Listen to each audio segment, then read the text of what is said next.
शुरू किया जाए। एंड हैप्पी चिल्ड्रंस डे सभी को बाल दिवस की हार्दिक शुभकामनाएं। एंड आज ये भी नहीं खेलती है। चलो भाई, खैर क्या आपको लगता है मोदी जी गलती है? नहीं नहीं नहीं, क्या मोदी जी गलती है? चलो हैप्पी चिल्ड्रंस डे सभी को, हैप्पी चिल्ड्रंस डे। ओके, बड़े खतरनाक लोग तो हैं। एबीपी लाइक हम खुद में इलेक्शन कमीशन का डेटा आवाज़ कम आ रही है? कम तो रहनी चाहिए। पार्टी कहाँ दे रहे हैं? हाँ, पार्टी बताओ कहाँ दे दिया है? क्या खाना चावल सुनते हो गए? लात घूम से जो आप बोलो, जो आप इच्छा वो दे देंगे। चलो चलो, लड्डू और मठरी कब मिलेगा? मेरे पापा न्यूज़ देख रहे हैं, मेरे बैकग्राउंड में यही आवाज़ आ रहा है। अच्छा अच्छा, हाँ, काफ़ी इंटरेस्ट रहता है इंडिया के लोगों में अपनी ज़िंदगी से ज़्यादा।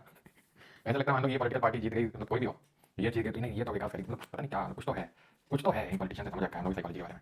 मतलब कुछ करते भी नहीं है लेकिन फिर भी मतलब करते तो हैं, लेकिन ज़्यादा कुछ करते भी नहीं और फिर भी हम लोग मतलब चीयर करते रहते हैं, जैसे कि मतलब उनकी विक्ट्री मतलब हमारी विक्ट्री, उनका लॉस मतलब हमारा लॉस, जबकि उनको घंटा फर्क नहीं पड़ता है। ठीक है कि तुम क्या उनके बारे में सोचते हो, लेकिन मानना तो पड़ेगा यार, इंडियंस में एकदम पॉलिटिकल अवेयरनेस हो ना हो, पॉलिटिकल अवेयरनेस जीरो है, लेकिन पॉलिटिकल जिसको क्या बोलते हैं लगाओ, ठीक है, वो एकदम दबा के पॉलिटिकल पार्टी के साथ। खैर, आज हम स्टार्ट करते हैं सेलेक्ट फीचर ऑफ कॉन्स्टिट्यूशन यानी कि संविधान की विशेषताएं देखेंगे। तो पहले लेक्चर हम लोगों ने देखा था कि कॉन्स्टिट्यूशन हमारा किस तरीके से बना था, that is making of constitution. अब सेकंड लेक्चर में प्रोसीड करेंगे, जो हमारा कॉन्स्टिट्यूशन बनकर तैयार हुआ है, इसके सेलिएंट फीचर्स क्या हैं, ठीक है, इसके विशेषताएं क्या हैं वो हमें देखना है। तो this is lecture number 2, let us start the salient feature of the constitution. The first salient feature is this: Indian constitution is the lengthiest written constitution in the world. भारतीय संविधान विश्व का सबसे लंबा लिखित संविधान है।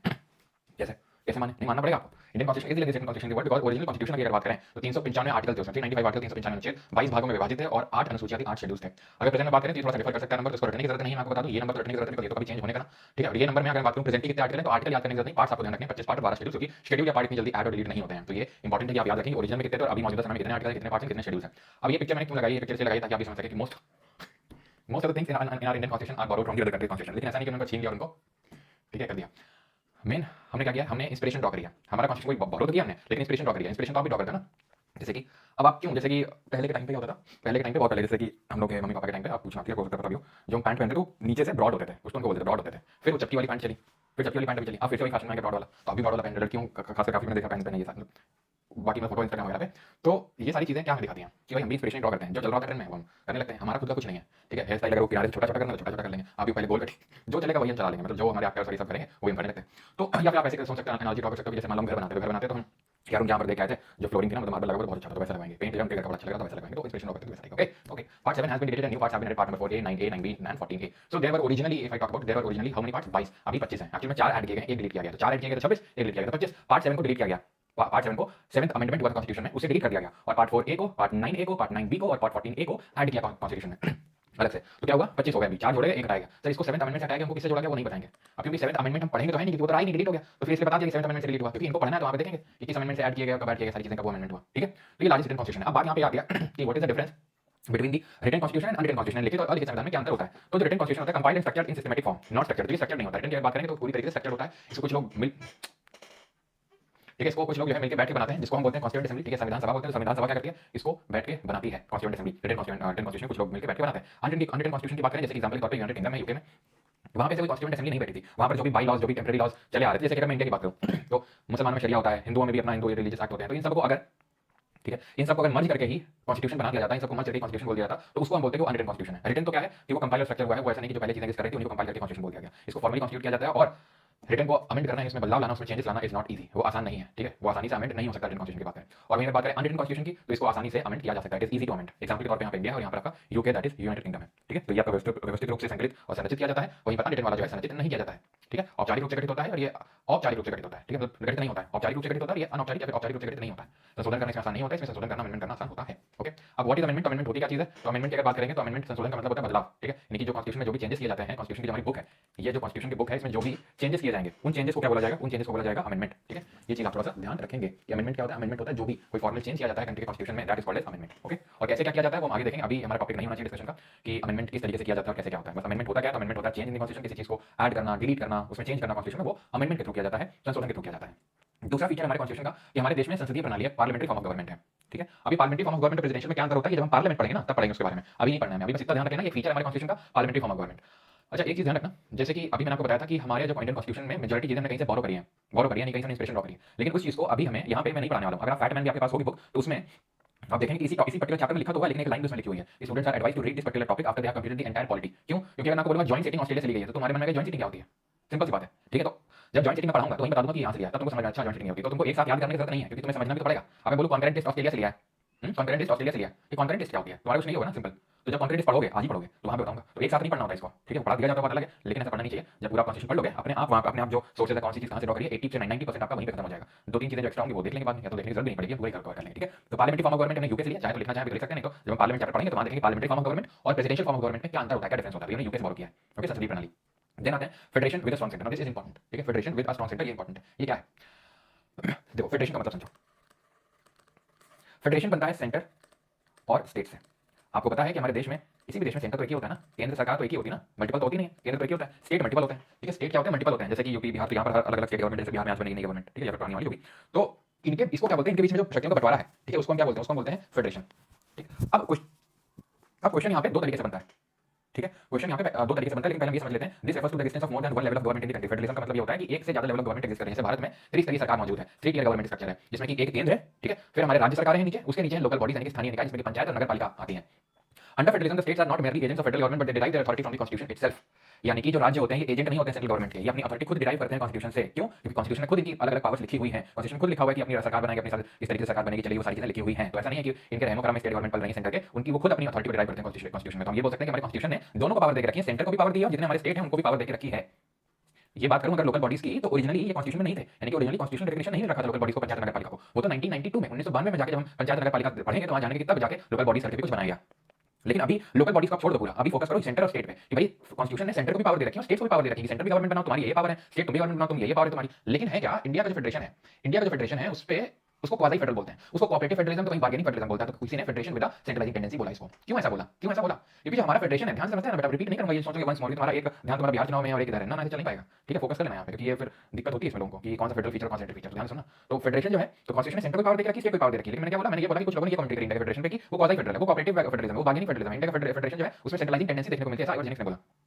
ऐसा क्यों बोला, क्यों बोला? क्योंकि जो हमारा फेडरेशन है, फेडरेशन समझ गए, सेंटर और स्टेट्स के बीच में शक्तियों का बंटवारा, ठीक। कॉन्स्टिट्यूशन ने दोनों को पावर दी रखी है, लेकिन कॉन्स्टिट्यूशन ने सेंटर को ज्यादा पावर दी है।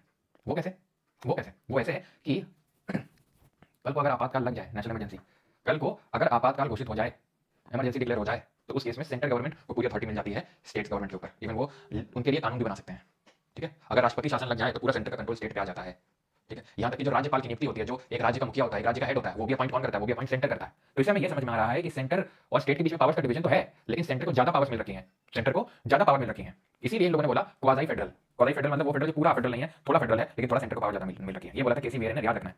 कोऑपरेट करना पड़ता है यहाँ पर सेंटर स्टेट को फेडरलिज्म में, इस फेडरलिज्म में, संघवाद में दोनों को एक दूसरे की सहायता करनी पड़ती है, जैसे ग्रैनविल ऑस्टिन ने बोला था। बार्गेनिंग फेडरलिज्म, सौदेबाजी संघवाद, बार्गेन करना पड़ता है, बार्गेन करना पड़ता है कैसे कि इसमें हम लेजिस्लेट कर सकते हो, तुम लेजिस्लेट कर सकते हो, इस तरीके से बार्गेनिंग चलती है। ऐसा मॉरिस जोन्स का कहना था। कि मॉरिस जोन्स का मिलकर जाने लगा फेडरलिज्म विद सेंट्रलाइजिंग टेंडेंसी, यानी फेडरलिज्म है, पावर डिवीजन है, लेकिन सेंट्रलाइजिंग टेंडेंसी है, सेंटर के पास ज्यादा पावर है, ऐसा आइवो जेनिक्स का कहना था। ये सब मतलब पॉलिटिकल फिगर्स थे अपने अपने देश के, ठीक है, पॉलिटिक्स पॉलिटिकल अच्छी मतलब एडवोकेट लॉयर इस तरीके के, ठीक है। तो इन लोगों ने कमेंट्री करी थी इंडिया के फेडरलिज्म पे, तो ये चीज थोड़ा सा ध्यान रखना है, ठीक है, इसने क्या कमेंट्री करी। अब एक सवाल बनता है कि कौन सा फेडरल फीचर और कौन सा यूनिटरी फीचर है। क्यों? क्योंकि अभी मैंने आपको बताया कि स्टेट को पावर दी तो गई है, स्टेट्स को पावर दी तो गई है, लेकिन सेंटर के पास कहीं कहीं पे ज्यादा पावर्स हैं। तो जहां जहां पावर दी गई है स्टेट को उसको बोलते हैं फेडरल फीचर, और जहां जहां पावर नहीं दी गई है स्टेट को उसको बोलते हैं यूनिटरी फीचर। जहां शक्ति दी गई है राज्य को संघीय विशेषता, और जहां पर नहीं दी गई है केंद्र के पास ज्यादा पावर है वहां एकात्मक विशेषता। मैं आपको एनालॉजी ड्रॉ करके समझाता हूं, तो आपको समझ में आएगा। अभी हो सकता है कि समझना है क्या है ना, ऐसे समझो। आज चिल्ड्रंस डे स्पेशल देता हूं आपको एग्जांपल। तो ऐसे समझ लो कि ये घर है, ठीक है, ये तुम्हारे मम्मी पापा है, ठीक है, ये तुम्हारे मम्मी पापा है, और तुम भाई बहन कितने हैं? मान लेते हैं 3 4 भाई बहन हो।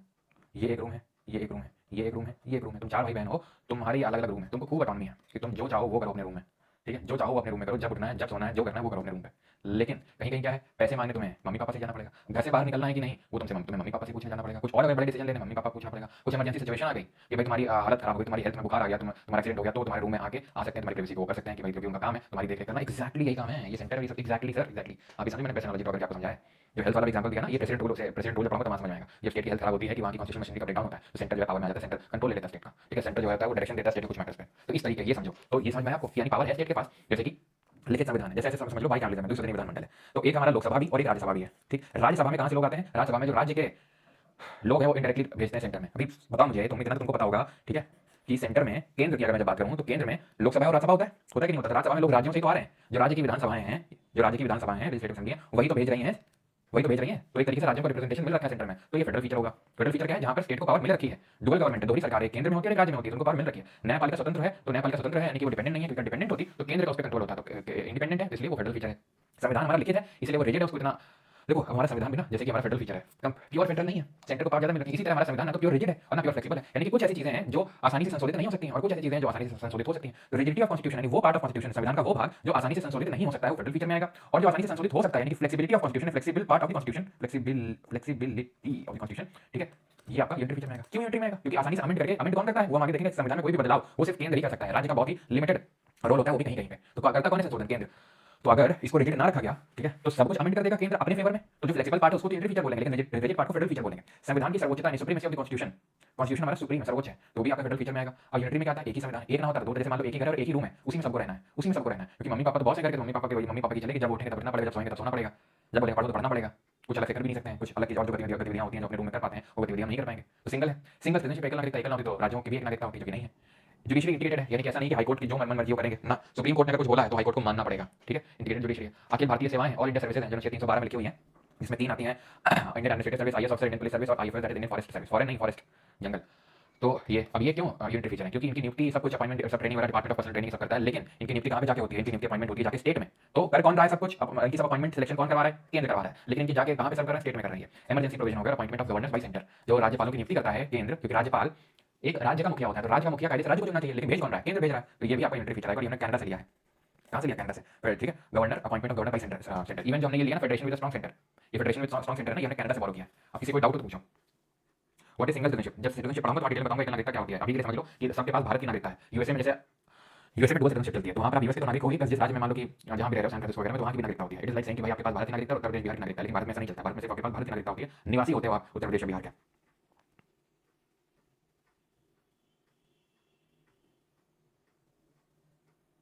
क्लियर है यहाँ तक सभी को? आगे बढ़ा जाए।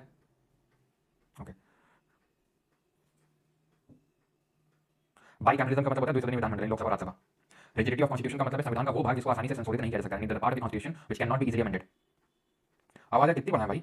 आवाज बढ़ा दीजिए, ये इतनी जोर से। कैमरिज्म का मतलब होता है द्विसदनीय विधानमंडल, लोकसभा राज्यसभा। इतनी तो आ रही आवाज,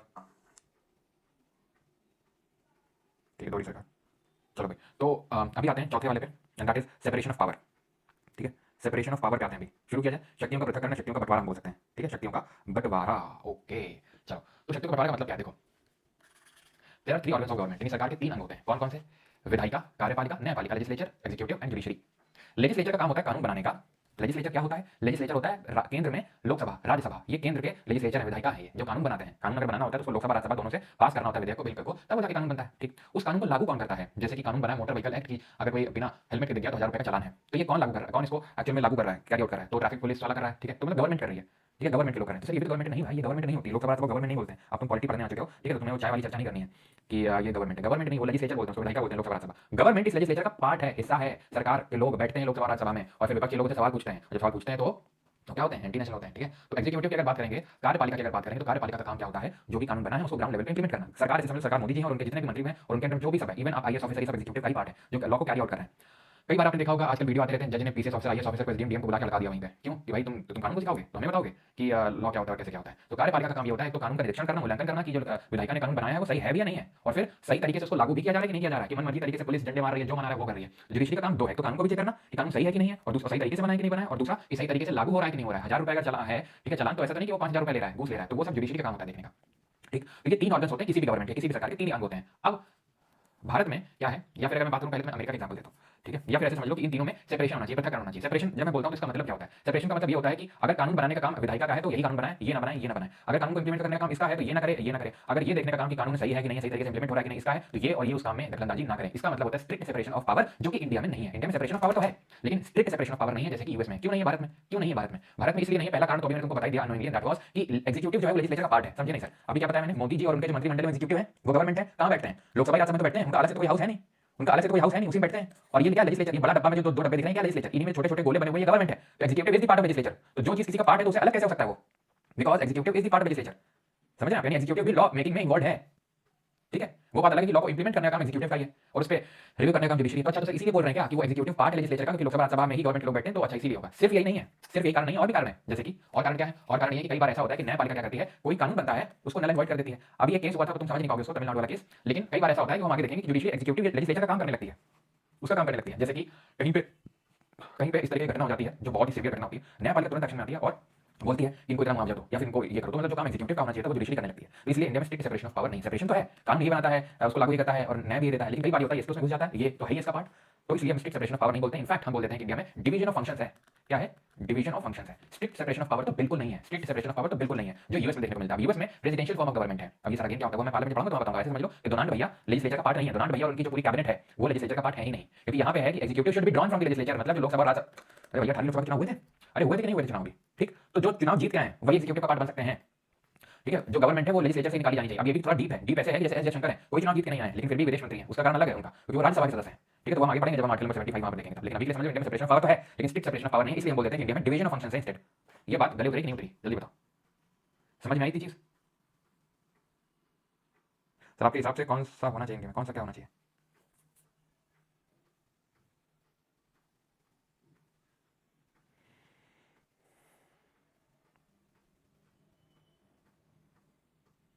ठीक है, क्लियर है। कानून बनाने का काम इसका है, उसको लागू करने का काम इसका, न्याय देने का काम इसका, कानून देखने का काम इसका है। लेकिन भारत में क्या है, तो अलग अलग काम है लेकिन स्ट्रिक्ट नहीं है। अब हमें पता कहां से चलता है कि अलग अलग, जैसे हम आर्टिकल 50 पढ़ेंगे, जैसे कि आर्टिकल 121 तो कई जगह से लिखा है कि विधायिका को जजेस का कंडक्ट डिस्कस नहीं करना है कि जज क्या कर रहे हैं क्या नहीं कर रहे हैं। उसी तरह जजेस को कोर्ट में डिस्कस नहीं करना है कि लोग किस तरीके से कानून बना रहे हैं, सबको अलग अलग अपना अपना काम देखना है, खत्म बात। अब आते हैं भारत की अनुसूचियों पे, शेड्यूल्स पे। आखिरी चीज है हमारी, आखिरी टॉपिक है लेक्चर का।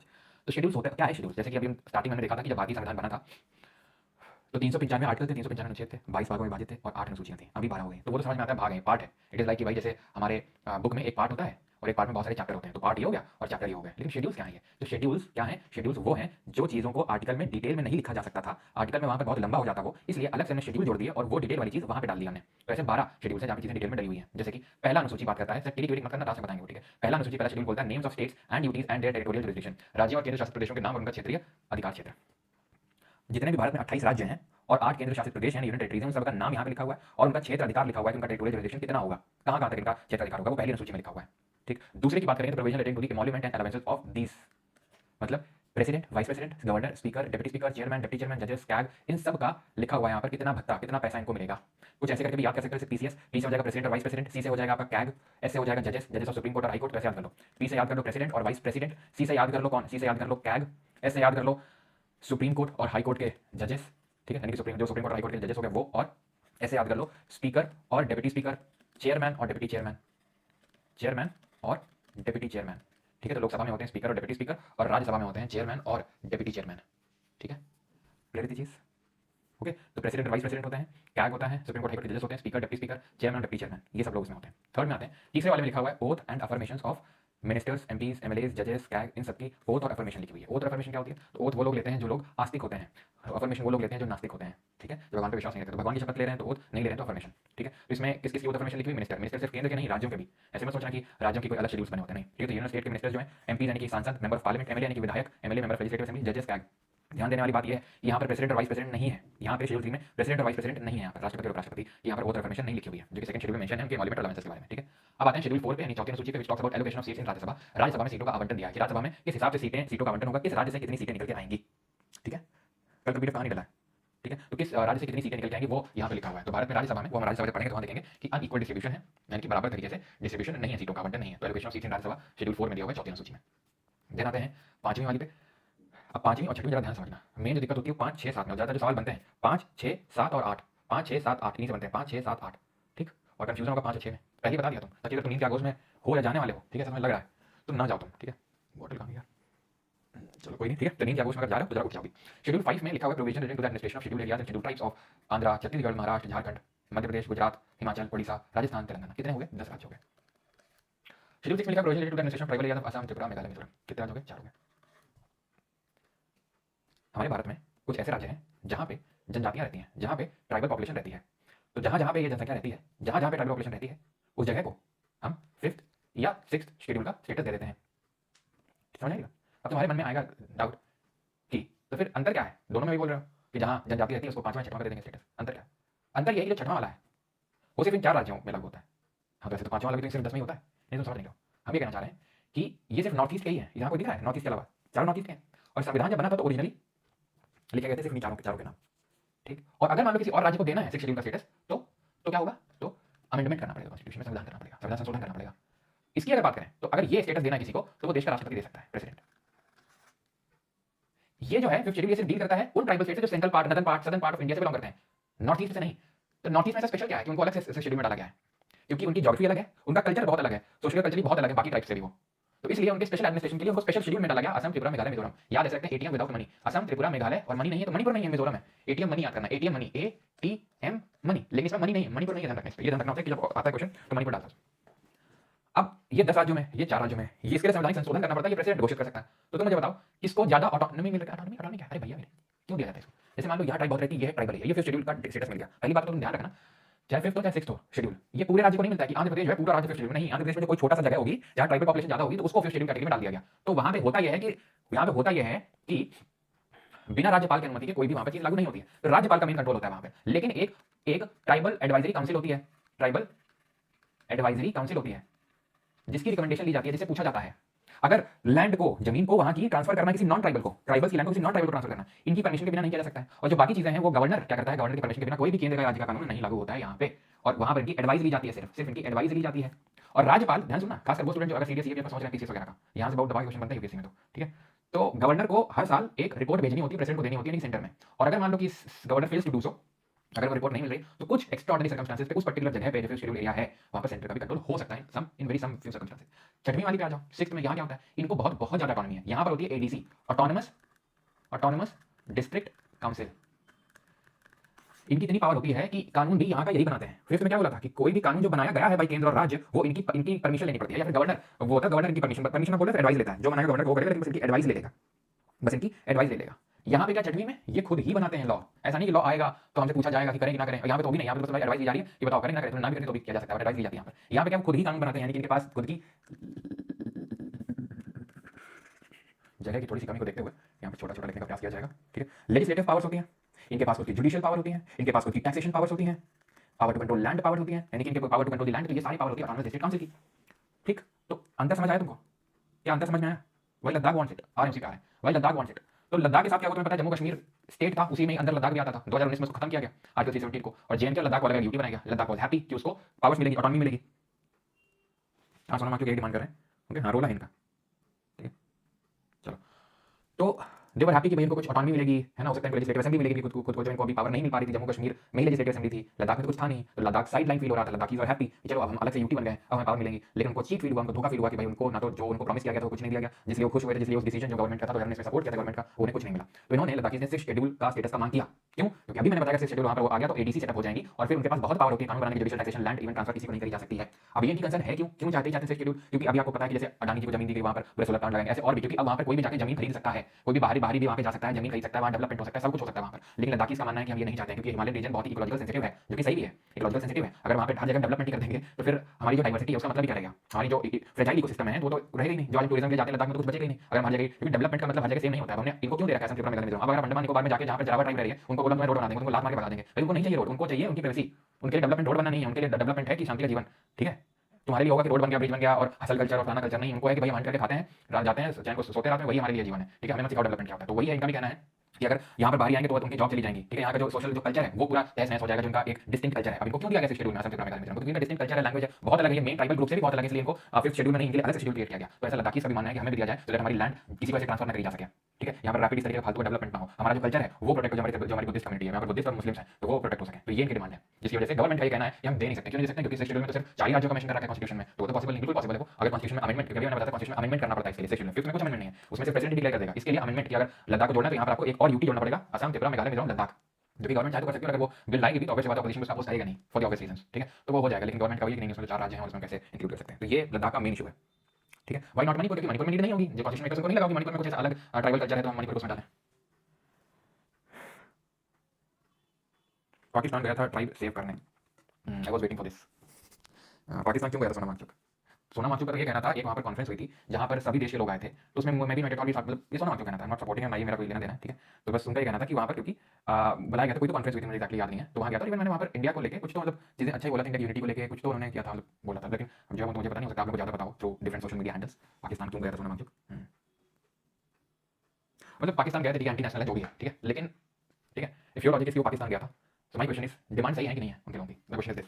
ठीक है, नॉट सेइंग कि शेड्यूल में डालना चाहिए, लद्दाख में डालना चाहिए, लेकिन उनकी कॉज ऑफ कंसर्न क्या है उस पर भी हमें फोकस करना चाहिए। कॉज ऑफ कंसर्न है, ठीक है, डेफिनेटली एवरीवन वांट्स कि भाई वहाँ पे चाइना है, लद्दाख में चाइना बहुत पास है, सही चीन was the part of initially, अगर प्रेजेंट टाइम देखें तो लद्दाख है, तो जम्मू कश्मीर होता था, ठीक है, पूरा स्टेट तो वहाँ पर है वो कि भाई चाइना का अगर बोले इन्फ्लुएंस, ठीक है, और वो, लेकिन ये जो लोगों की जो कंसर्न है वो भी they seem to be logical. Pakistan क्यों गया तो गया तो मुझे नहीं पता, आप लोगों को ज़्यादा पता होगा। तो खैर 7 शेड्यूल पे आते हैं, अभी शेड्यूल ऑफ इंडियन कॉन्स्टिट्यूशन में 7वीं सूची में, तो आप ये समझ जाएं कि यहाँ पर 5th में बनती है ट्राइबल एडवाइजरी काउंसिल, रिकमेंडेटरी होती है मतलब पावर, ठीक है, ऑटोनॉमस डिस्ट्रिक्ट काउंसिल की बहुत ज़्यादा होती है पावर, ठीक है।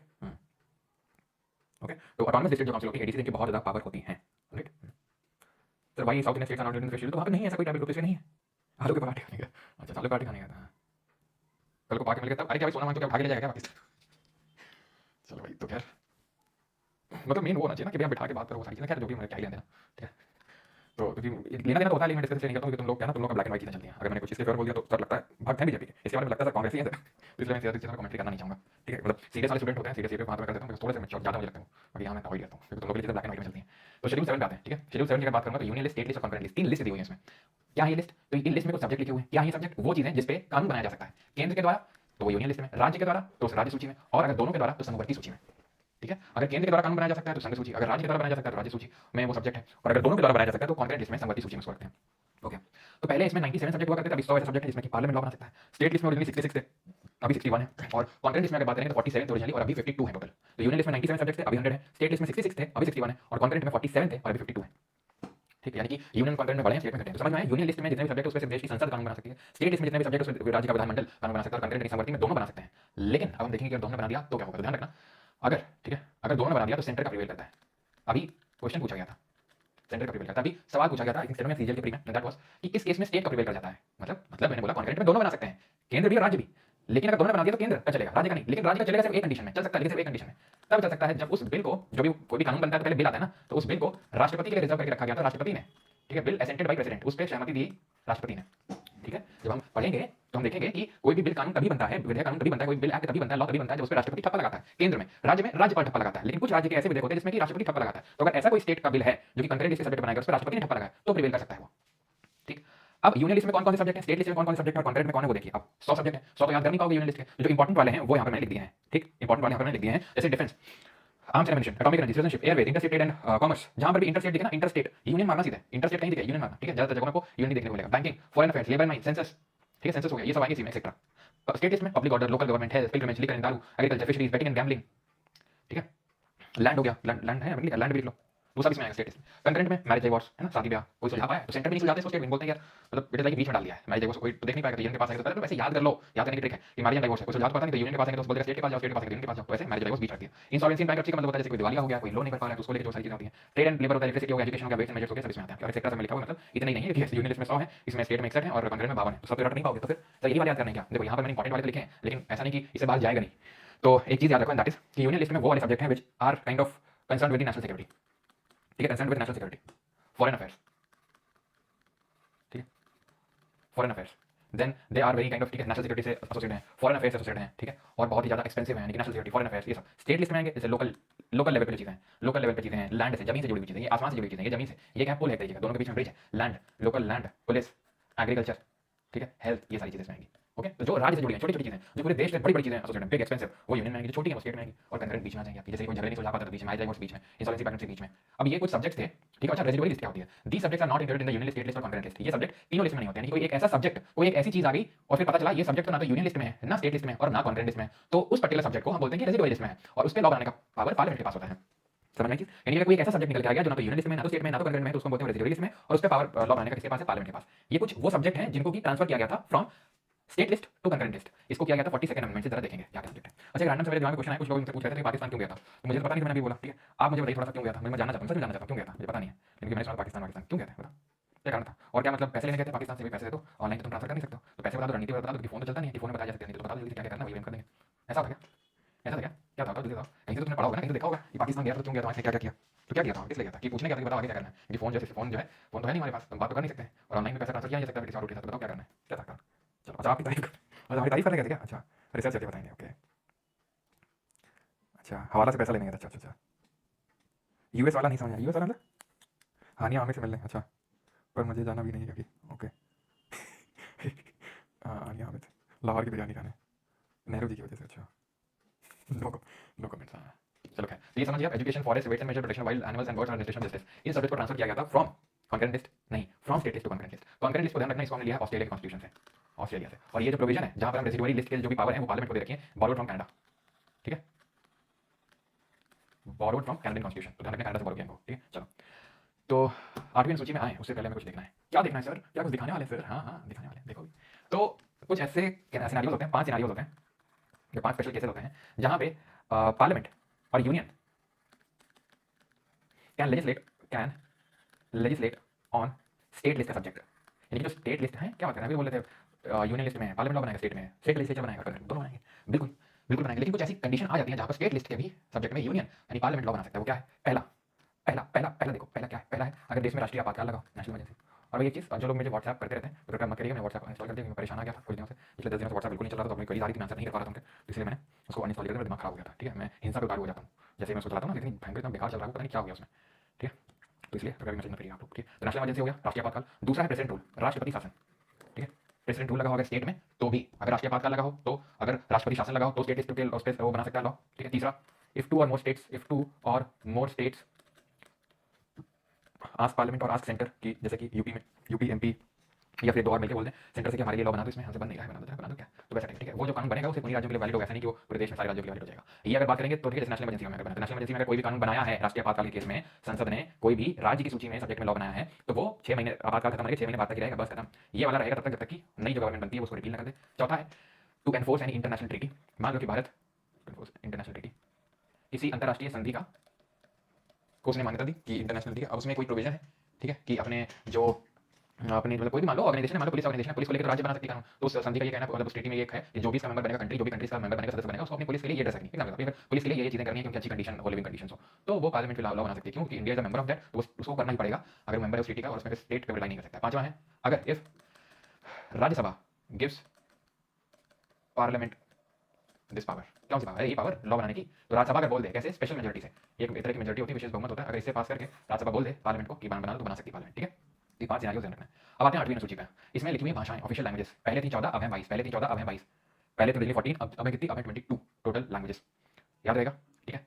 14 और टोटल 22, कौन कौन सी, मतलब 14 थी 22 हो गई अभी, तो मतलब है कि 8 को अमेंडमेंट से ऐड किया गया, ठीक। तो कौन कौन से अमेंडमेंट हुए? तो सबसे पहले तो 21st अमेंडमेंट हुआ, जिससे कि सिंधी को जोड़ा गया, 21st 21वां संविधान संशोधन हुआ जिससे कि सिंधी को जोड़ा गया 1967 में। 71st अमेंडमेंट 1992 में हुआ, उसे KNM कौन करी, नेपाली मणिपुरी को जोड़ा गया। 92nd अमेंडमेंट से बोडो, डोंगरी, संथाली और मैथिली, मैं ज़्यादा बोलूँगा नहीं, आप इस तरीके से याद कर सकते हैं, बोडो, डोंगरी, संथाली, मैथिली, ठीक है। अगर आपको ना समझ में आए तो आप बड़े भोले बच्चे हैं, ठीक है, ऐसी भोले बने रहिए, बड़ी अच्छी बात है, ठीक है। तो बस ये इस तरीके से याद कर सकते हो, ठीक है। 96 अमेंडमेंट की अगर बात करें, it change the name from Oriya to Odia, बस इसने नाम चेंज किया, ध्यान रखना, कोई लैंग्वेज नहीं करी थी, नाम चेंज किया था, तो एक ये जुड़ गई, 3 ये जुड़ गई और 4 ये जुड़ गई, 4 3 7 1 8, नाम चेंज हुआ यहाँ पे, ठीक है।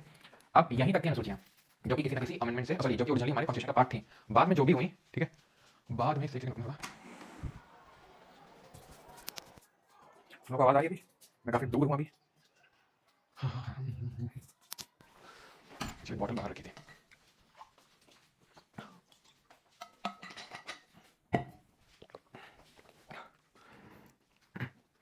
चलो भाई, तो अच्छा अन्वेष तुम बोले हो गया आ रहा है, ओके ओके ओके, तो बाहर क्या हो रहा है, पानी लेने आया ना, करें उस्ताद ना करें, अच्छा ना करें भाई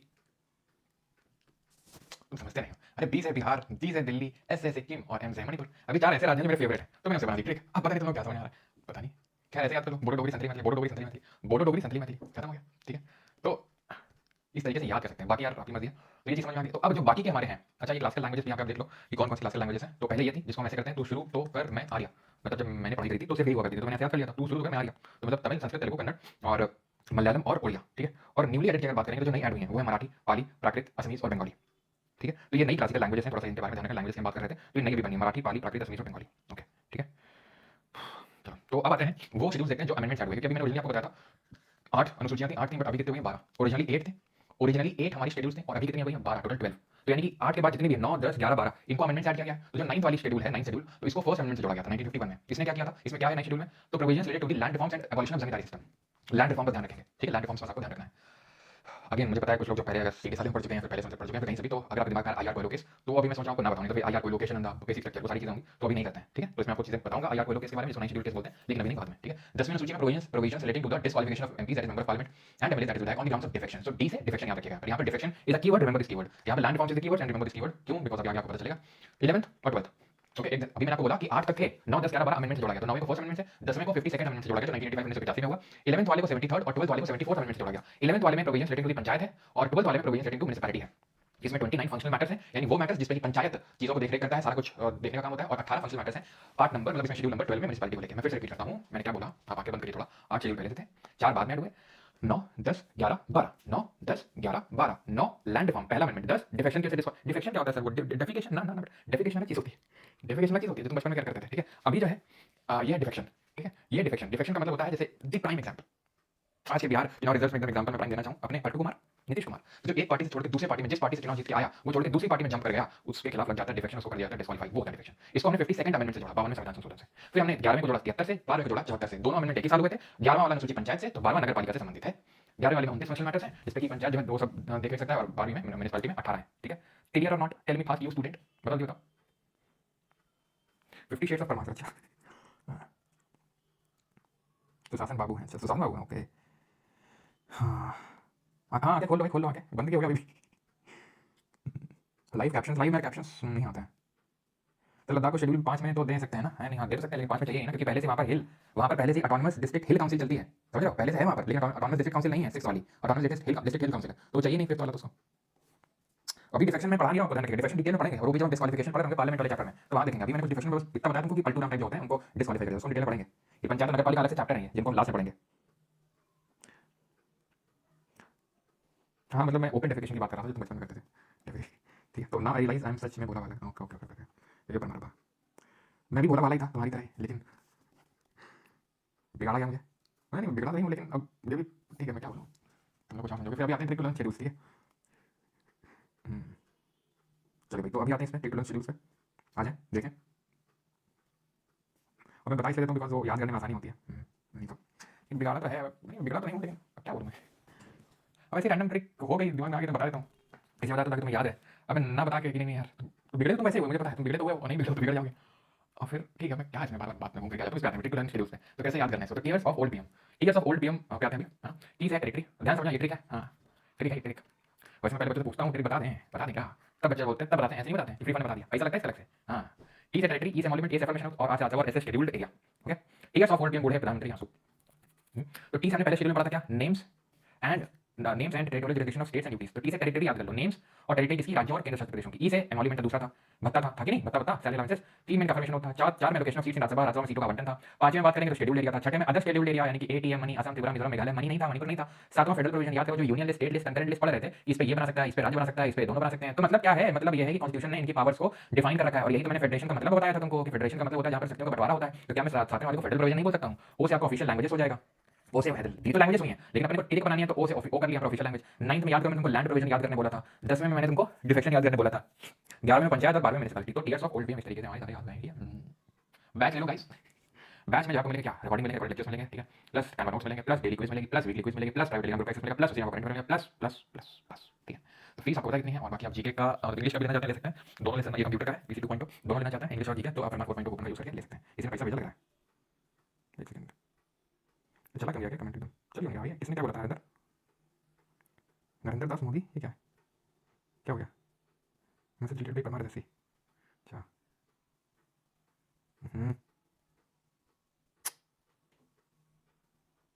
कुछ तो भेजा भाई, चला गया तो डांटोगे नहीं ना, मैं बैच खरीद रहा हूँ। नहीं नहीं नहीं डांटेंगे नहीं। ये साइको आया था क्या कोई? अच्छा मोदी जी क्लास में, ओके ओके चलो। अच्छा गलत कमेंट था, अच्छा इसको तो फांसी होनी चाहिए। अच्छा साइको होगा, साइको हमारे बीच में मौजूद होता है, इनको क्या ना, इनके माँ बाप को कर याद होगे तुम, ठीक है।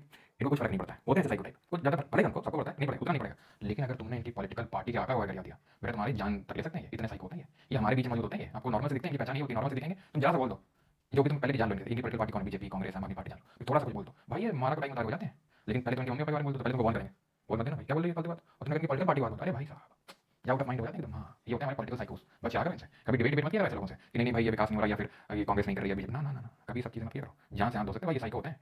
ये जो है सिर्फ अपनी पॉलिटिकल पार्टी के लॉयल होते हैं और किसी के लॉयल नहीं होते हैं, ठीक है। अब जैसे आज जो है काफ़ी खुशी का, जो भी पता नहीं जो भी जीत रही पार्टी, आरजेडी बीजेपी जो भी, तो शुरू करते हैं पहले क्वेश्चन, बातचीत तो चलती रहेगी।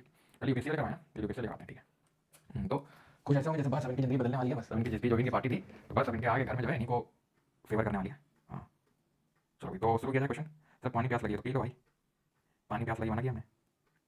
सर वीडियो का लेंथ क्यों बढ़ा रहे हैं? वीडियो का लेंथ इसलिए बढ़ा रहे हैं क्योंकि हमारे पैर थोड़े से बढ़ गए हैं, ठीक है। हाँ वीडियो लेंथ क्यों बढ़ा रहे हैं?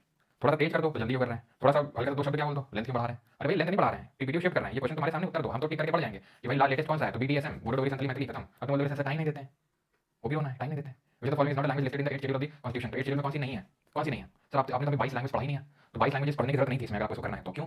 क्योंकि अभी हमने देखा 21st अमेंडमेंट से हिंदी को जोड़ा गया 1967 में, 71st अमेंडमेंट से जोड़ा गया के एंड एम को, कोंकणी नेपाली मणिपुरी को, और 92nd अमेंडमेंट से जोड़ा गया बोडो डोगरी संथाली मैथिली को। तो ये भी होगी, ठीक है, ये भी होगी, नेपाली भी है, ठीक है, कोंकणी नेपाली मणिपुरी, बट गोंडी नहीं है। तो आपको पता होना चाहिए, ठीक है, कि अमेंडमेंट से कौन कौन सी जोड़ी गई, आपको ये भी पता है तो आराम से रिलेट हो सकता है। वैसे ध्यान रखना भोजपुरी नहीं है आज, क्योंकि बिहार स्पेशल चल रहा है, भोजपुरी नहीं है, इंग्लिश नहीं है। और जो हमारे तेजी भैया से पूछा, वो जो मनीष शर्मा जनराज वाले थे, वो पत्रकार हुआ करते थे कि वीडियो लेंथ नहीं बढ़ रही है भाई, कोई था वीडियो लेंथ बढ़ रही थी, वीडियो लेंथ नहीं बढ़ रही, तो तुम भी क्वेश्चन करो, ठीक है। जब मुझसे पूछा गया कि भोजपुरी का 8वीं सूची में जोड़ा चाहिए कि ना जोड़ा चाहिए, तो तेजी भैया तुम्हें पता है दिल के साफ और दिमाग के क्या बोलते हैं, 8वीं में क्या पहली में जोड़ा चाहिए। ये तो नॉट करेक्टली मैच, कौन सा सही मैच नहीं है इसमें? Forest concurrent list, taxes on land and building state list, insurance census concurrent list. ये तो हमने देखा ही था, पढ़ा था कि सेंसस जो कि जनगणना वो आपकी यूनियन लिस्ट में आती है, ना कि कंकरेंट में। तो यूनियन लिस्ट में defence, banking, arms and ammunitions, railways, ठीक है, एयरवेज, ये सब आते हैं यूनियन लिस्ट में। स्टेट लिस्ट में टैक्स जो लैंड बिल्डिंग का होता है ना, कई रजिस्ट्री होती है, मतलब हर स्टेट अलग अलग होता है, ठीक है। बात चलता है सब यहाँ के जो है प्रॉपर्टी डीलर आते तो इसी बात में बने बैठे। तुमने अभी मैं वीडियो डाली थी, तुमने देखा ऋषिकांत शुक्ला, तो ये लोग पता क्या करते हैं, खुद को प्रॉपर्टी डीलर घोषित किया, तो खैर दरोगा था उसमें, ठीक है, लेकिन डीएसपी अभी तो ज्यादातर जो प्रॉपर्टी डीलर होते हैं क्या करते हैं, फ्रॉड करते हैं। तो ज्यादा सारे नहीं, लेकिन ज्यादातर एक जमीन खरीदी उसी को मल्टीपल लोगों को बेच डाली उठा के, ये करते हैं भाई। क्यों? क्योंकि आज स्टेट में अलग अलग लॉ चलते हैं, वैसे सेंट्रल लॉ नहीं है। पता चला लिखा ली जमीन और उस पर कोई विवाद करने आ रहा है, मतलब बड़ा माथा पच्ची यार भाई। एक मैंने लिखवाया था खेल, ठीक है, खेल लिखाते आगे नहीं क्लेम करना है भाई, वो कहते नहीं जिनसे आपने खरीदा हम लोग भाई हैं और नहीं वाला हिस्सा हमारा है, लो क्या चल रहा है। With reference to the constitution of India, area and state is declared as scheduled area under the schedule. तो भारत के संविधान के संदर्भ में यदि 5वीं सूची के अधीन किसी राज्य में कोई क्षेत्र अनुसूचित क्षेत्र घोषित कर दिया जाए तो क्या होगा? भाई साहब ये सिविल सर्विस क्वेश्चन है, आईएएस बनने होगी, लेटेस्ट वाला 2025 से बनेगा सीधा। मेंस अभी आया, मेंस का रिजल्ट अभी, लेकिन तुमको मेंस में हटा के सीधा इंटरव्यू बिठाएंगे, बस तुम क्वेश्चन सही करोगे। State government loses it's executive power in such areas and local body assumes total administration. अगर उसी एरिया को फिफ्थ शेड्यूल के तहत कर दिया तो स्टेट गवर्नमेंट का कोई पावर ही नहीं है, ठीक है, एक लोकल बॉडी पूरी तरीके से पावरफुल हो जाएगा। तो तुमने इसको सही माना, ठीक है, ध्यान रखना तुम। हाँ फेंक देंगे उठा के पूरा चिल्ड्रंस डे बन जाएगा तुम्हारा। क्या बताया था? ट्राइबल एडवाइजरी काउंसिल होती है, सिर्फ रिकमेंडेटरी होती है। कोई भी कानून बनेगा, ठीक है, तो गवर्नर देखेगा वो लागू होगा नहीं होगा, जो कि ऑब्वियस वाले स्टेट का ही पार्ट है, बस यहाँ पर इनकी एडवाइस ले ली जाएगी कि बता दो। पावर तो ज्यादा थी, ऑटोनमस डिस्ट्रिक्ट काउंसिल के पास शेड्यूल में बैठा हुआ था। Union government can take over the total administration of such areas under certain circumstances on the recommendation of the governor. बताओ, बताया था कि गवर्नर रिपोर्ट भेजता है प्रेसिडेंट को, हर साल भेजता है, हाँ या ना? अगर भेजता है और अगर मान लो किसी वर्ष नहीं भेजी, कुछ ऐसा हो गया, तो कुछ ऐसे सर्कमस्टेंसेस में यूनियन कंट्रोल ले सकता है, नहीं ले सकता, नहीं ले सकता, नहीं ले सकता, नहीं ले सकता। भाई ऑप्शन नंबर आंसर मिल जाएगा। बताइए आप बन गया इसके नहीं बन गया? अब छोड़िए इंटरव्यू, आप सीधा पढ़ने लीजिए, बताइए कहां करना चाहते हैं लेटर। तो नॉट फीचर ऑफ फेडरेशन, निम्नलिखित में से कौन सी भारतीय संघवाद की विशेषता नहीं है? बता, what is not the feature of federation?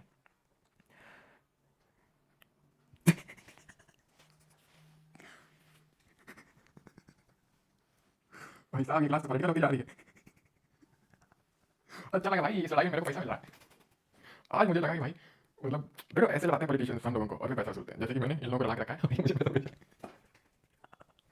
पहली बार आज मुझे राहुल गांधी में जनता का फायदा हो रहा है। I am proud of myself. Courts can interpret the constitution and powers of different types of government, yes they can. Judicial काम ये होता है। Sources of revenue for the union government and state government are specified, yes. Powers of union and states are specified in the constitution, तो बिल्कुल 7th schedule में 7वीं अनुसूची में पावर स्पेसिफाइड है। Indian federation is not based on the principle of separation of power, because India में division of functions है rather than separation of power, और स्टेट सेपरेशन ऑफ पावर नहीं। और क्योंकि वो जैसे आपने बोला सेपरेशन ऑफ पावर, क्योंकि ये तो है ही पूरी तरीके से, ठीक है, फेडरेशन का पार्ट है, लेकिन सेपरेशन ऑफ पावर में अब चारों तो नहीं हो सकता, क्योंकि ये तीनों तो पूरी तरीके से ही है, थोड़ा थोड़ा सही है ये। लेकिन अगर हम इसमें गलत एंगल देखें तो ये है कि इंडिया में स्टेट सेपरेशन ऑफ पावर नहीं होता, इंस्टेड डिवीजन ऑफ फंक्शन होता है, इसलिए मैं इसको गलत मानूंगा, ठीक है। मुझे तो फॉलोइंग इज और आर सोर्स और sources of law in India. Bharat में विधि के स्रोत क्या है? संविधान है, स्टैट्यूट है, क्या?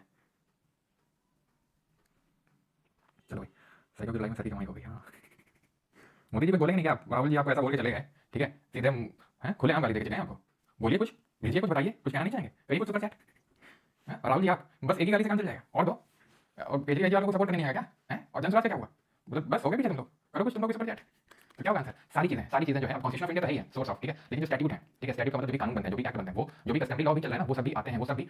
अब देखो अब हमारे देश में आपको क्या बताया था, रिटन कॉन्स्टिट्यूशन है, यानी कि मतलब ऐसा नहीं कि हमारे पहले से जो एक्ट वगैरह चल रहे थे शरिया या फिर हिंदू रिलीजियस एक्ट है वो सबको मर्ज करके कॉन्स्टिट्यूशन बोल दिया, ऐसा नहीं था। कॉन्स्टिट्यूशन बना, that does not mean constitution बना तो वो सब एकदम नलिफाई हो गए, वो सब भी एग्जिस्ट करते हैं। तो कानून उन सबको भी इंटरप्रेट करता है, ऐसा नहीं कि सिर्फ संविधान की किताब उसी को इंटरप्रेट करेगा, वो इन सब जो कस्टमरी लॉज हैं, केस लॉज हैं, उनको भी इंटरप्रेट करता है वो, ठीक है। मुझे तो फॉलोइंग इज नॉट करेक्ट, तो में से कौन सा सही नहीं है बताइए? आसान है। ले बस हो गया, मोदी जी तो जरा सही हो गए, बस इतना ही। करो भाई, किसी को सपोर्ट नहीं करना क्या? राहुल गांधी का सब वो बोले चला गया खुले, बोलो कुछ तुम लोग भी, तो खोले कौन तुम लोग?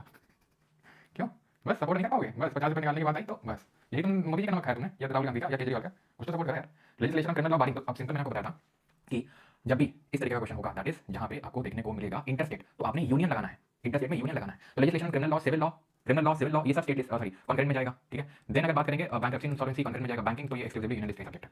Criminal law is exclusively subject of under the state list of the constitution of India. यहाँ क्या था? Legislation criminal law bearing exception, ठीक है, अगर कुछ एक्सेप्शंस को हटा दे तो वो आएगा। अच्छा इंटरस्टेट ट्रेड और कॉमर्स ये क्यों इसमें आता है? दैट इज यूनियन लिस्ट की अगर बात करेंगे तो, क्योंकि अगर मान लो मल्टीपल स्टेट का इन्वॉल्वमेंट है, ठीक है, तो ऐसे केसेस में फिर दोनों अपने अपने हिसाब से कानून बनाएंगे तो अलग अलग लॉ हो जाएंगे, इसलिए ऐसी चीजों को इंटरस्टेट वालों को, ज्यादातर चीजों को यूनियन के तहत रखा जाता है, ठीक है। अभी आपको लॉजिक समझ में आया? Criminal law is exclusively subject under the state list of the constitution, ये सीरीज 2 2024 में क्वेश्चन पूछा गया, and code of civil procedure falls under the concurrent list.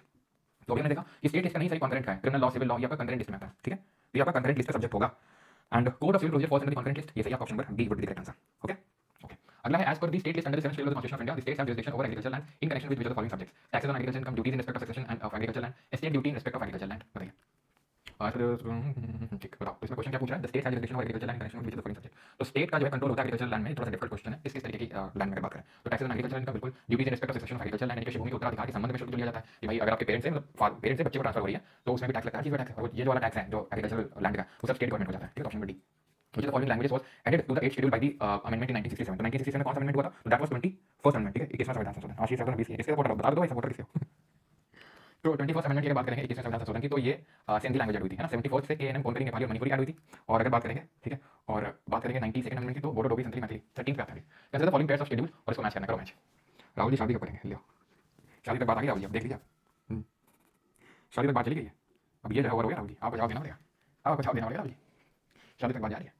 First schedule, तो TS of old PM TEARS, ठीक है, of old L आ रहा है इसमें, याद करो, मैं यहाँ पे लिखता हूँ टीएस ऑफ ओल्ड पीएम, पहला शेड्यूल, दूसरा, तीसरा, चौथा, पांचवा, छठा, सातवां, आठवां, नौवां, 10वां, 11वां, 12वां, तो एल से लैंड था 9वां, ठीक है, तो लैंड से संबंधित था ये territory allocation of seats Rajya Sabha, council of state को राज्यसभा बोला जाता है, तो ये चौथा शेड्यूल हो जाएगा, ये आपका चौथा शेड्यूल हो जाएगा। गलत है, अच्छा पूछा है, सही मैच कितने हैं यहाँ पे, पहला टेरिटरी नेम्स और territorial jurisdiction of states and duties दिया हुआ है, तो ये नहीं है, बिकॉज़ ओथ एंड अफर्मेशन किसमें, ये affirmation oath, it is given in the third schedule. Fifth की अगर बात करेंगे तो फिफ्थ में शेड्यूल्ड एरियाज के बारे में दिया, provisions related to the administration of tribal areas in certain state, ये सिक्स्थ में है, और provisions related to the administration of scheduled areas and scheduled tribes, ये फिफ्थ में सही है। शेड्यूल्ड एरिया, शेड्यूल्ड ट्राइब और छठवें की अगर बात करेंगे उसमें सर्टेन जो स्टेट है, सर्टेन स्टेट मतलब 4 स्टेट, तो ये गलत हो जाएगा बिकॉज़ ये छठवां शेड्यूल है, और नौवें में क्या है, लैंड रिफॉर्म्स है, तो कौन सा सही है, सिर्फ एक पेयर ही सही है और वो है ये वाला, सिर्फ ये वाला पेयर सही है, बाकी सब गलत है, तो आंसर यहाँ पर 1 हो जाएगा, ठीक है। Not a characteristic feature of Indian federalism, में से कौन सी एक भारतीय संघवाद की भी लाक्षणिक विशेषता नहीं है, द फेडरेशन,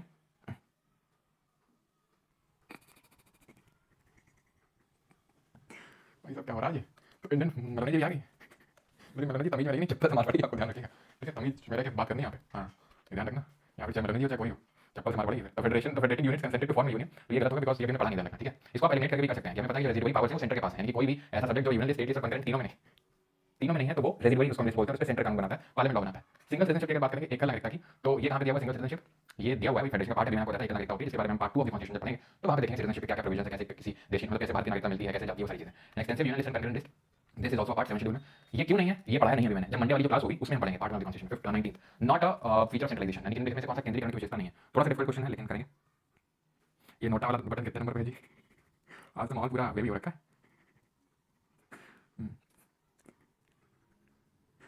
चलो भाई, तो सेंट्रलाइजेशन, नेशनल यूनिटी, अब देखो हमारे कॉन्स्टिट्यूशन मेकर्स ने अगर ये रखा है कि फेडरेशन तो है, स्टेट को पावर दी है, लेकिन सेंटर को पावर क्यों दी होगी, सेंटर को जैसे लद्दाख मांग कर रहा है कि 6 शेड्यूल में जोड़ो, इस पे डिपेंड कर रहा है सेंटर पे, तो सेंटर के पास पावर के देना दे, हो सकता है सेंटर को ये लगा हो कर दे दिया यहाँ पर, तो वहाँ पे चाइना भी है, पाकिस्तान भी है, तो दिक्कत हो सकती है वहाँ पे, तो ऐसा कुछ दिक्कत हो सकती है, तो मतलब कि हमारे कॉन्स्टिट्यूशन मेकर्स ने नेशनल यूनिटी को वो करने के लिए, नेशनल यूनिटी को ध्यान रखते हुए उन्होंने किया होगा कि देश में एकता है, यूनिफॉर्मिटी है, ऐसा ना अलग अलग सब हो जाए, प्रॉस्पेरिटी भी इंश्योर करी जाती है, प्रॉस्पेरिटी कैसे इंश्योर करी जा रही है कि भाई अगर कोई राज्य गरीब है तो स्टेट सेंटर को ज्यादा फंड्स देगा, उसकी देखेगा, ज्यादा करेगा, प्रॉस्पेरिटी, लिबर्टी नहीं, क्योंकि अगर सेंटर कंट्रोल करने लग रहा है, किसी का भी कंट्रोल आ गया, उसी एग्जांपल से आपके मम्मी पापा हैं, ठीक है, क्यों उनको ज्यादा पावर दी गई है कि आप बिगड़ ना जाओ, है ना, अगर पूरी खुला छोड़ देंगे तो कब जा रहे हो, कब आ रहे हो, कितना पैसा खर्च कर रहे हो, सब उड़ा डालोगे, तो वो चीज है कि ठीक है, लेकिन आपको आजादी थोड़ी सी लिमिटेड है, क्योंकि अगर मान लो ये ना हो मम्मी पापा तो आजादी जब मना, जब जा रहे हो, जब मना, जितना खर्च कर रहे हो, तो लिबर्टी आपकी रिस्ट्रिक्ट हो जाती है, सेंट्रलाइजेशन जब होता है तो वो उसका फीचर नहीं है। Which of the following languages is not included in the 8th schedule of the constitution of India, कौन सी नहीं है, तो हमें पता है BTSM, ये उसी में आ जाती है, लद्दाखी नहीं है, सिंपल, जो हमने अमेंडमेंट वाली याद करी थी उसी से सवाल बन रहा है।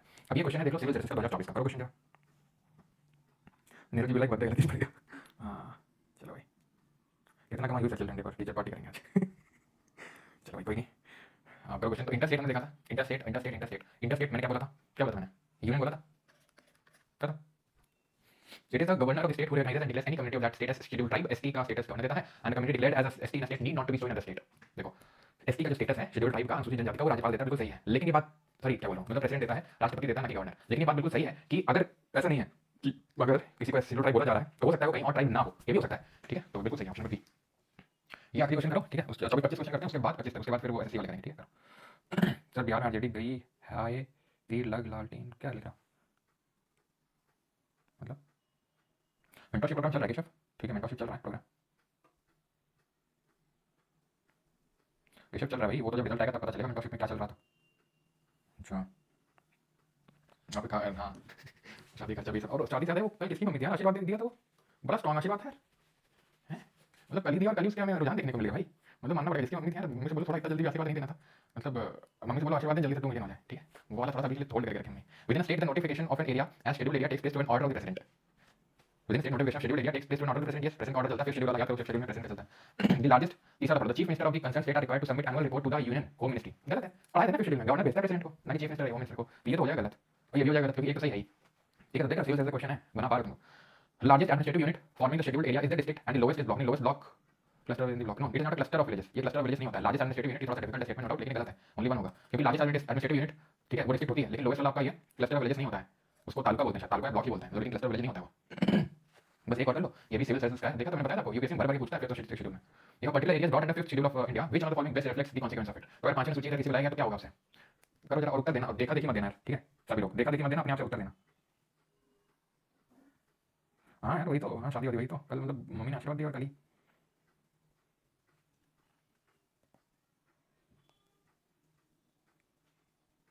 अच्छा केजरीवाल कमेंट कर रहा है राहुल भाई अपना. हाँ तो भाई अपना तो मतलब क्या बोलते, भाई सपोर्ट में कुछ सुपर चैट करो.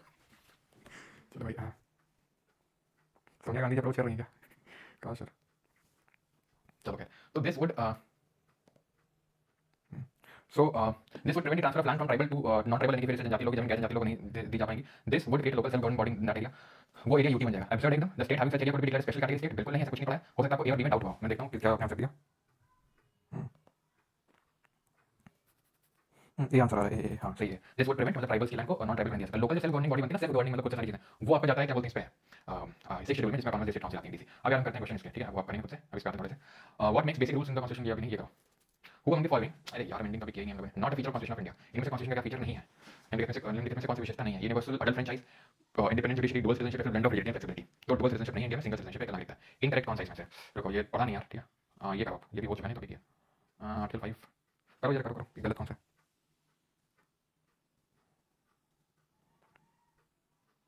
मेंटरशिप प्रोग्राम कैसा है तुलसी जी की, उसमें कुछ स्टूडेंट रखे गए थे इनिशियली, जो लोग आए थे उसके लिए कोई एक्स्ट्रा खर्चा नहीं था. क्या कहता था मेरी, कहा तो उसके लिए कुछ लोग आए थे, मतलब सॉरी बिना हमने कोई उसके लिए चार्ज नहीं किया था, और हमने स्टूडेंट सेलेक्ट किया. फिर हमने कुछ टारगेट दिए, टारगेट पे जो पंक्चुअल रहे फिर हमने कॉल किया, और अलग करके क्या रिजल्ट आएगा वो रिजल्ट की बात पता चलेगा, आपको तब बताएंगे. ठीक है सर, अगले भैया को भूल गया. नहीं तुम लोग कुछ अगले भैया सपोर्टर ही नहीं आ रहे, भूल जाएंगे. हाँ सविता चिपा जी मुझे समझ आ रहा है वो, तभी तो मैंने पकड़ के रखा है. दो India has a federal system, the constitution does not mention the word federation.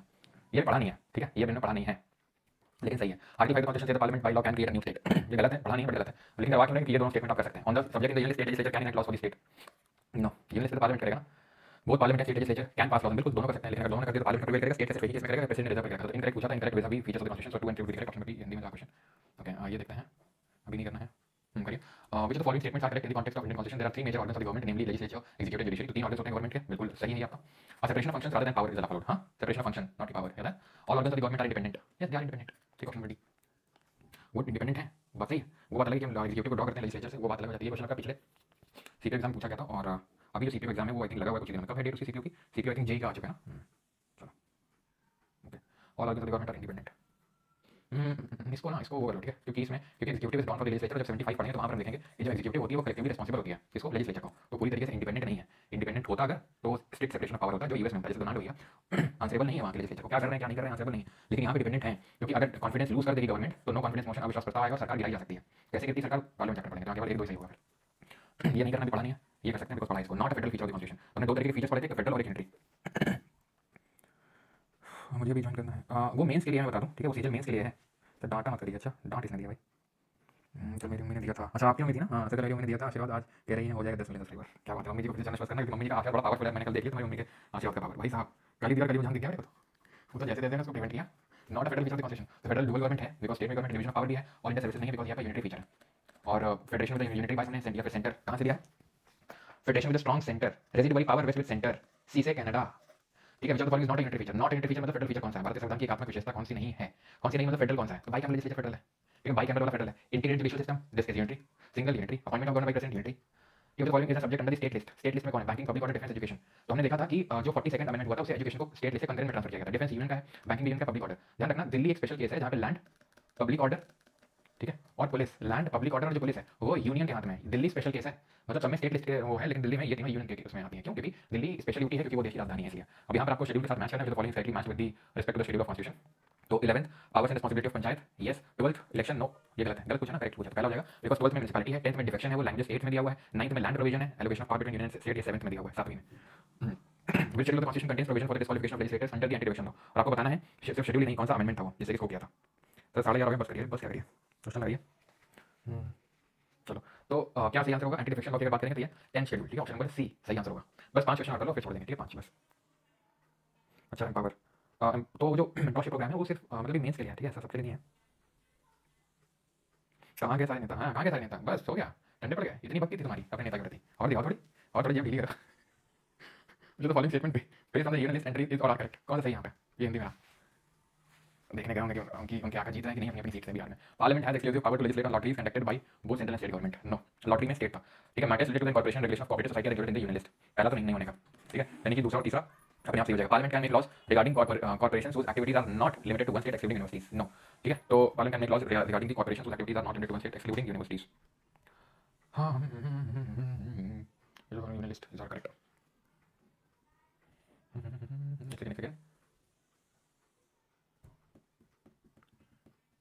Okay okay okay okay okay, यहाँ पे लॉटरी है, ध्यान रखना भी समझो, यहाँ पे लॉटरी है conducted by both central and state government, ठीक है, तो उस पे पार्लियामेंट बनाएगा अगर उन लॉटरी को दोनों चला रहा है, सेंट्रल भी स्टेट गवर्नमेंट, तो पहला होगा, सॉरी पहला गलत नहीं होगा इसमें, ठीक।